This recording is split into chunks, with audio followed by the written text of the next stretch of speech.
5 মাসের অন্তঃসত্ত্বা ইয়ামি গৌতম। কানাঘুষো আগেই ছিল, সেই গুঞ্জনে শিলমোহর দিয়েছেন ইয়ামি এবং তার স্বামী পরিচালক আদিত্য ধর। প্রথমে আনুষ্ঠানিকভাবে কিছু জানাননি, আড়ালেই রেখেছিলেন সুখবর। তবে আর্টিকেল 370 ট্রেলার লঞ্চে এসে জানিয়ে দেন পুরোটা। এবছরে ইয়ামি এবং আদিত্যের ঘরে আসবে নতুন অতিথি। ভাবি সন্তানের আসার অপেক্ষায় হবু বাবা মা।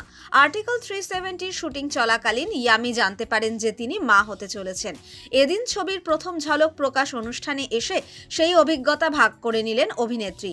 অন্তঃসত্ত্বা অবস্থায় শুটিং করার অভিজ্ঞতা নিয়ে একটা গোটা থিসিস পেপার লেখা হয়ে যাবে বলে জানিয়েছেন ইয়ামি। ইয়ামির মতে প্রথম যা কিছু তা সবসময় ভীষণ কঠিন হয়, সন্তান হোক কিংবা সিনেমা। এ প্রসঙ্গে ইয়ামি বলেন, অন্তঃসত্ত্বা অবস্থায় শুটিং করাটা আমার কাছে একটা চ্যালেঞ্জ ছিল, আর আমি সেই চ্যালেঞ্জ জিতেছি শুধুমাত্র আমার স্বামী আদিত্যের জন্য। ও পাশে না থাকলে কি হতো সত্যিই আমি জানি না।